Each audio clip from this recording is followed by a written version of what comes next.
I'm going to start with a prayer from St. Sophrony the Athonite.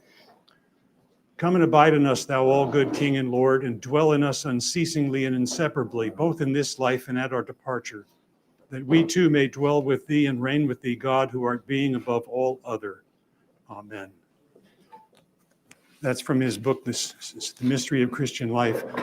I want to talk about, over the coming weeks, some saints, but I want you to see it from a different perspective when we normally think of saints, as the way we need to look at them. Saint Sophrony, in the same book that I just had that prayer, describes the Christian life this way. He says it's above national ways of thinking, above patriotism and other such limitations. This is without any rejection of the reality of our temporal existence or disdain towards it. So it's something, the culture, if you will, of Christianity is something above and beyond everything we can imagine. We tend to describe, we fallen human beings tend to describe others by culture, by race, by color, by nationality, by ethnicity. And we often use the word culture. It's real popular in modern terminology, so I'm sort of using it, and I guess I'll be using it the way we do it in the modern age. But we tend to classify everybody else who's different than we are. And a lot of our designations are just inadequate. For example, we designate by color, and this is called white, right? But this is white. So see how that doesn't work? And all our designations are like that. It's interesting, but all the colors that we see in other people are variations of earth tones. And it's very interesting that earth, one of the earliest Hebrew words for earth was Adamah, from which we get the word Adam, if you didn't recognize it in there. And so we would agree that we're all descended from Adam, and hence from Adamah. So the colors and the distinctions don't make any difference, but that's a part of our earthly culture to do that. I had a friend I worked with many years ago, and he was black, and he and I would have long discussions about all kinds of things. And one day we realized in the conversation that when I spoke of anyone that was different than I always qualified that person. And when he spoke with anyone who was different than he was, he did the same. So I wouldn't mention a white guy when I was talking about a white guy, but he would, and he wouldn't mention a black guy when he was talking about someone who was black. And we realized in that we see people as other than ourselves. And that colors the way we even define them. So culture, we tend to view all the world from our own cultures. So here in the United States, the American culture, whatever that is. So let's define the word culture, if we may. It's worldly propensities and the worldly propensities and activities of a particular nation or people. The morals, the values, the mores, the religious persuasions. Notice how the religions that we think of as being reflective of certain parts of the world. Perceptions of reality. Limited self-awareness. We judge all the world, that movie, The Last of the Mohegans with Daniel Day-Lewis, the English officer says to the commanding officer, I thought our goal was to make all the world England. So that's the way we want to make all the world America. And it doesn't work that way. And people resent us for it. But that's a worldly way of looking at the concept of culture. And we often view, as I mentioned, our own group as the center of all human reality. I find it interesting that among many of the tribes of the American Plains Indians, the word, even though they're from different language groups, almost all these different tribes or peoples define themselves with a word that gets translated the people or the real human beings. That's part of the fallen notion of culture. That's the way we look at it, even though we would never, I'm not like that. Sure we are. Sure we are. And in the United States, it's interesting. All these different cultures from around the world begin to merge, and a new culture is born, but it's still a culture. Perhaps the best on earth, but it's still a culture, and it's still limited. And then in contrast to that is the church's culture. And we have our own culture in the church, and I think we heard some of it today in the service, in the liturgy. For example, part of the church's culture, and by that I mean, I don't mean Christianity in general. I mean the church, the Orthodox church throughout the world. When I talk about the church, that's what I'm talking about. This is a modern notion that every time somebody breaks off and starts his own place, the definition of the church broadens. It doesn't. It stays the same. And the church's culture has included, no matter where you go, when you go to an Orthodox church, you will find images of the Blessed Virgin Mary. And if we come out of a culture that is predominantly motivated and qualified and understood in the context of American Protestantism, then we're going to think there's something wrong with that. I always think about some of the Eastern Rite churches. You go in there and, where we have the Christus Rex, the big cross with Christ in his vestments and resurrection form, where we have that, they often have an image of the Blessed Virgin sitting with the Christ child in her lap, and her hands are out like this. And if we don't know any better, we'll go in there and say, oh, look at these people. I could have told you, they've supplanted Jesus with the Mother of God or the Blessed Virgin. Well, that's not true. She's an image of us, the way we're supposed to be. And when we walk into an Orthodox church and we see this, our cultural understanding is apt to color the way we view it. So if we had our way, we'll tell that priest, by God, get that image down and put an empty cross up there. Says who? And think about this. If she represents us and she's holding Christ, what does that say about us? We have been glorified in Christ. Now we have to live up to this. Wow. Big order. So the church has its own culture, and no matter where we go, we'll find out. We all want to have the liturgy and the language that we speak as our first language. But we also learn in the church, part of the church's culture is to learn to worship with all of one's senses. And there's a reason for this. Once we learn to do that, and for example, we learn the basic qualities of a Mass, we do not have to have it in our own language. It's nice, but we don't have to have that. We can go into an Orthodox church where the whole service is in Greek or Russian and we know what's going on. Some of you are nodding because you've been there and done that. It's because we learn to worship with our senses. We learn to worship the way we've begun to learn the culture of the church, is to learn something that transcends and goes beyond. And that culture is manifested to us in so many ways. We have, as we saw today, the calendar. And the world over, Orthodox churches are commemorating the Nativity of the Blessed Virgin today. Today. Eastern Rite, Western Rite, African, Indian, Chinese, wherever. They're doing the same thing. That's a part of the culture. A calendar is a part of the culture. I remember years ago, Bishop Basil came to visit our parish, and we had him over to our house for dinner, and the parish council with him.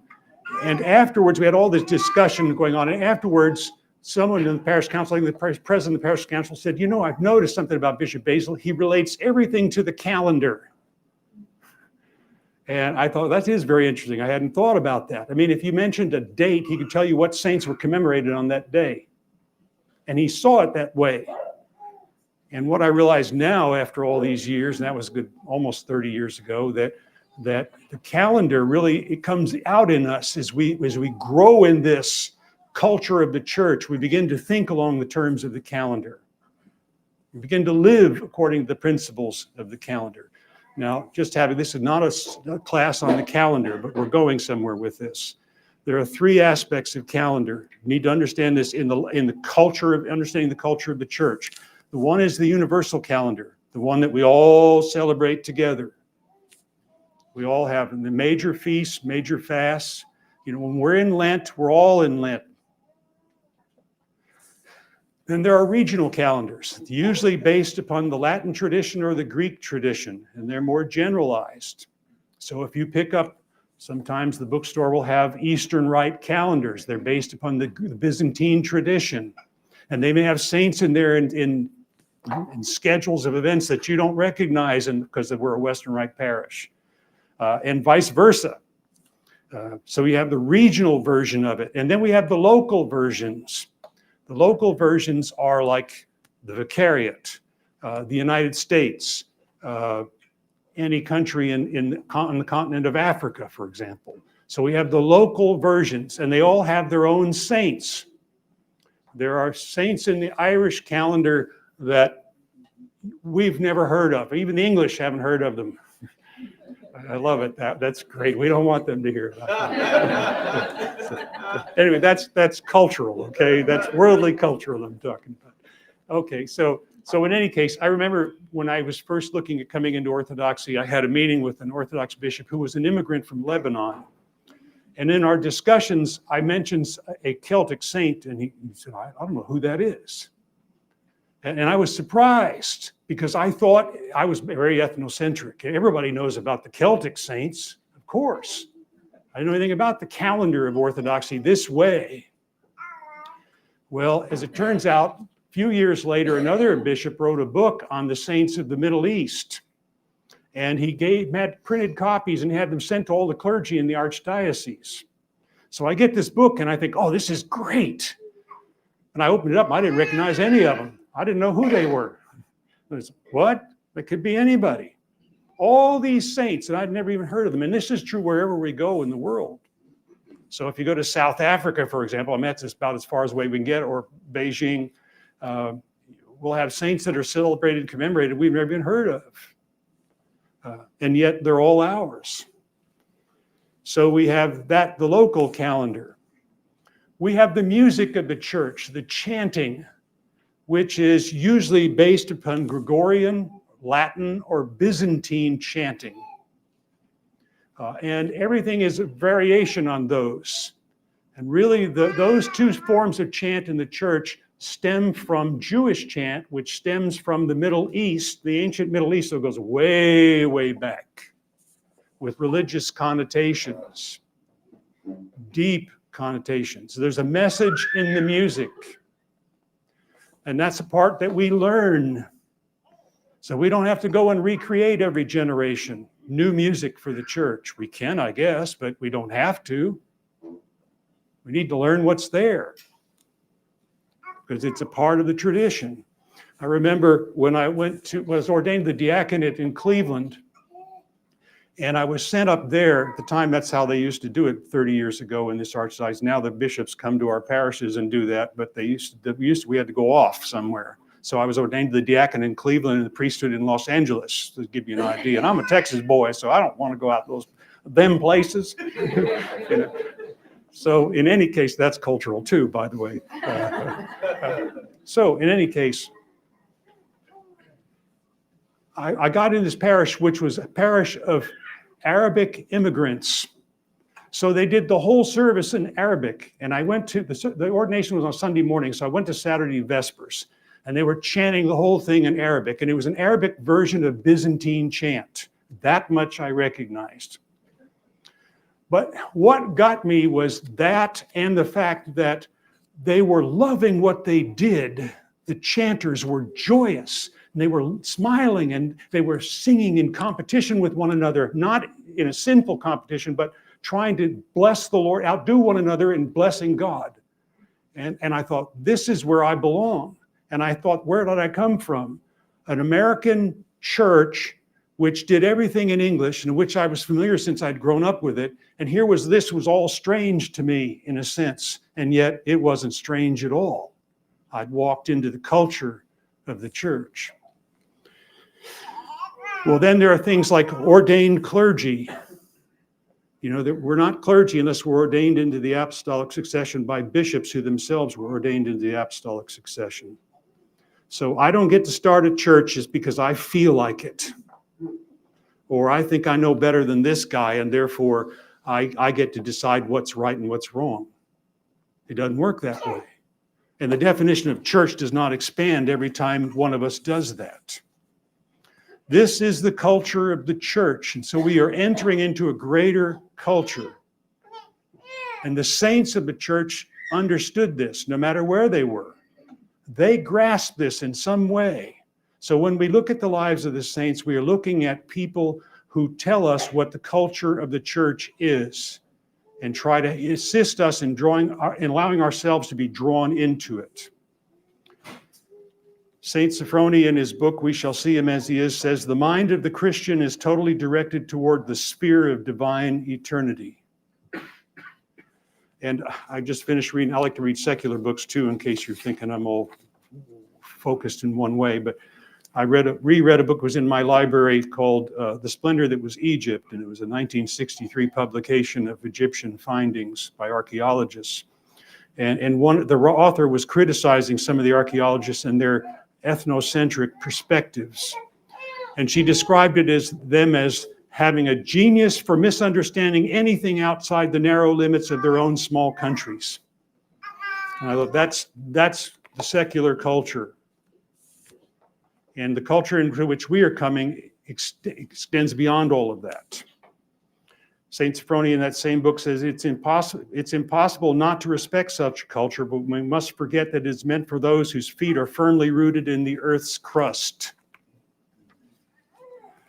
So when we look at the Western Rite calendar, the calendar that the parish will have, and we look at the saints in it, we're going to find another. Well, this is interesting because it wasn't until I started putting this class together that I realized this and recognized it.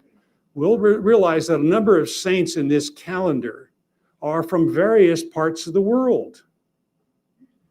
They're not all from the same place that I come from. If they would all be Celtic saints, but they're not. So the culture of the church includes everybody. So when you look at it, for example, you have Jewish saints in the Western Rite calendar. You have Middle Eastern saints in the Western Rite calendar. All the apostles and people in the New Testament, by the way, were Jewish. St. Paul said the gospel comes to the Jew first and then to the Gentile. So there they are. We have African saints in the Western Rite calendar. We don't know that. And yet, let's think of this, and maybe you'll pick up some other patterns here. I'm going to name some names for you.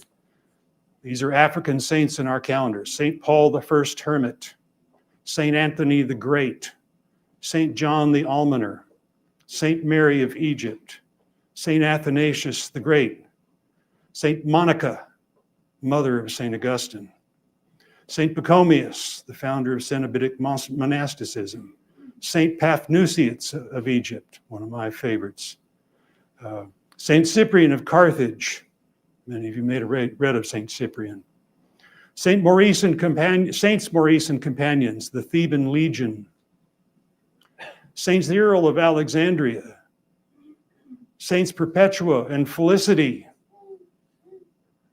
Saint John Climacus, Saint Menna of Egypt, Saint Catherine of Alexandria, Saint Peter of Alexandria, Saint Moses of Ethiopia, Saint Augustine of Hippo, to name just some. All from, and yeah, that's from North Africa, and there were Semites that mixed in with their bloodlines, but I was reading the other day, one scholar suggested that Saint Augustine may have been half Berber and half Punic from Phoenician. So if you look at the Ethiopian icons, Saint Cyprian will come out with very dark skin, and many of these people will. So we can't say, well, they're Europeans. Well, that's nonsense. Remember, I said this in a lesson I taught at the Parish Life Conference a few years ago. We errantly think that Christianity is a European religion. It's a Semitic religion which came to us via the Arabs, via North Africa, via the Latin tradition. The Latin tradition emerges out of North Africa. The first Latin liturgies were done in North Africa. So it transcends those limitations. And we mustn't go there. There are Greek saints in the calendar. There are saints of Asia Minor who were primarily Greek-speaking in the calendar. There are Celtic saints in the calendar, and I'm going to address one of them at least that I really think tells us something that we need to know. There are saints in North America in our calendar.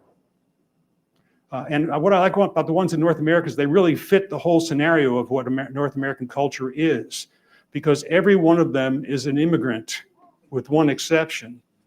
And if the anthropologists are correct, the one exception is American Indian, and the American Indians are descendants of immigrants from Mongolia, if the anthropologists are correct. So if that's correct, the only Native Americans are those who were born here, which is probably nearly everybody in this room. In any case, nonetheless, St. John Maximovich, St. Innocent of Alaska, St. Juvenali, St. Raphael of Brooklyn, St. Tikhon of Moscow, St. Alexis Toth, St. Herman of Alaska. St. Peter, the Aleut, is the one that I was thinking of that was born in Alaska. So the goal of this series of classes is to review a number of saints' biographies, to see what cultures we are touched by the church, and to identify the saints that they have produced. It's important that we see this so that we are drawn into the greater culture of the church. Each saint rises from the cultural level of understanding to a higher level, and they bring that to us. And we want from that then to glean further qualities of the church's culture and how we can participate in that. So I want you to see more broadly when you see. I used to read the saints thinking, oh, they're just showing me how to get to Christ. Well, yeah, but it's broader than that. It involves everything, every aspect of our beings. So I'm going to start with a Jewish saint. You may or may not have heard of him, St. Simeon of Jerusalem. He was a bishop and a martyr. He was born, I want you to hear this because this is critical. He was born in 10 BC, so they say, and died, we think, in 107. Did you get those dates? 107 AD? So in other words, he was probably around 110 when he died. So he's a saint for the aged. And if you live long enough, you're going there, I guarantee you. So that's another thing about the culture of the saints is that we can't say, well, I'm a child and I need a saint who's a child. Well, we don't stay children for long if we live long lives or full lives. We become adults. But if those saints have transcended the secular culture and present to us the living culture of God, then their witness is pertinent no matter what age they are, no matter what age we are. So in any case, St. Simeon, born around 10 BC, it's believed he was the son of Clopas of gospel fame. Clopas was believed to be the brother of St. Joseph, which would make Simeon, through the marriage of St. Joseph, a cousin of the Lord. In the earliest years of the church in Judea, Simeon was a presbyter under the authority of St. James of Jerusalem and assisted St. James in the administration of the Jerusalem church, about which we read in Acts a lot. When James was martyred in the early 60s, St. Simeon was elected to replace him as bishop of that church, probably because the people knew him and he was Jewish and he was into the family, so to speak, in more ways than one. And he'd been around as an authority in the church, an administrator. So being Jewish, he worked long and hard he focused on conversion of the Jewish people in Jerusalem area, in Judean area.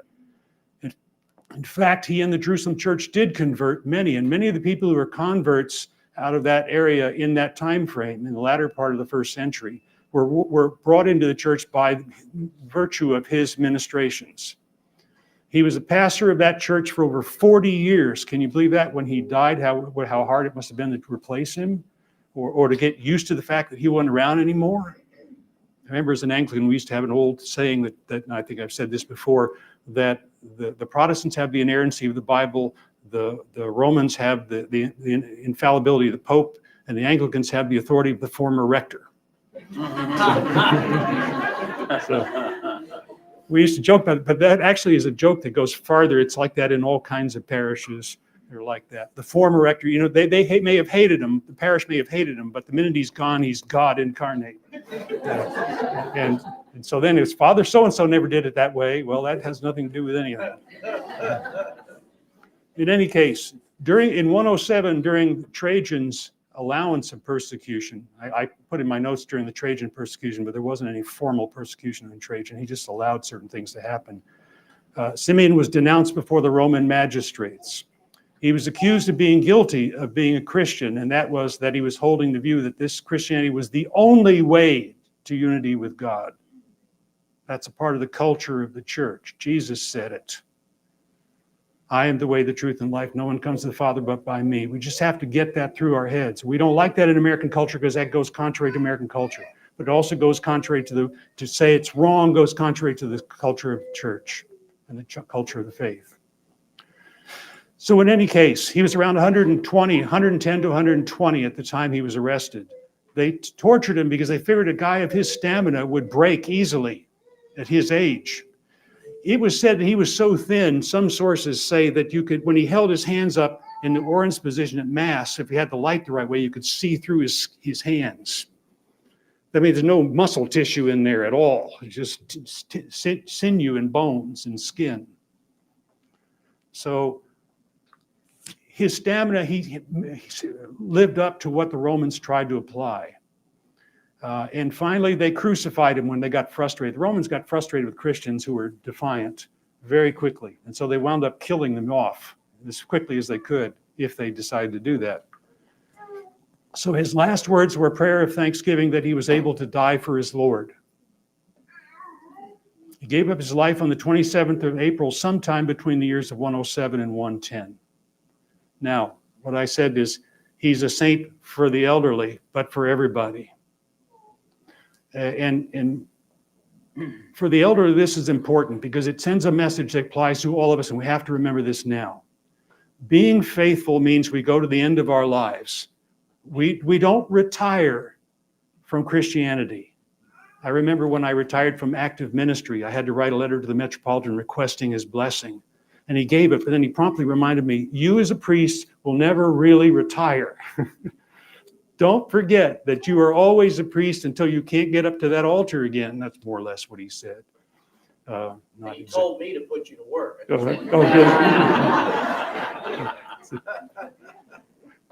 Yeah, I wouldn't be surprised.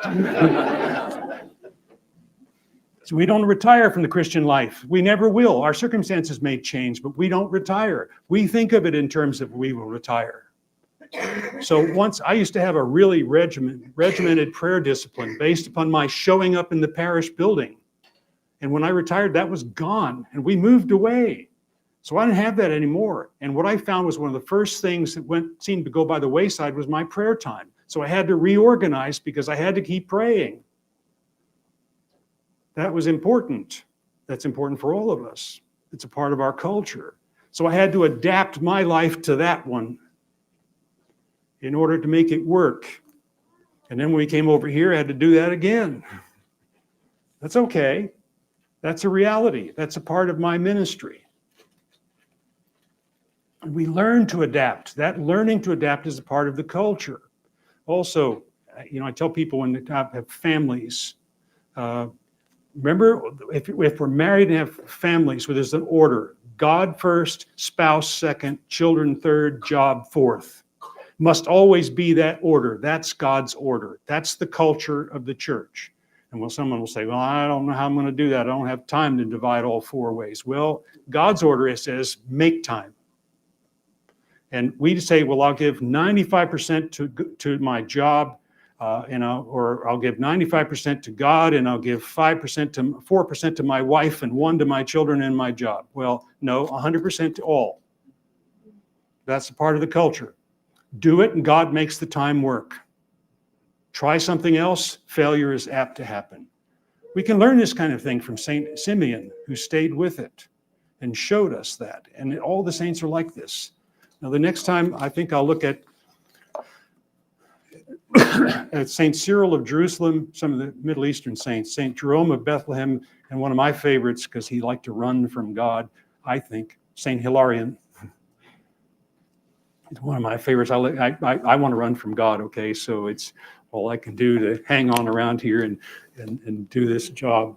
So you know what you're dealing with. Look on his face. Yeah, I've been dealing with this for a while. In any case, thank you. That's it. When you read the saints, just remember these things.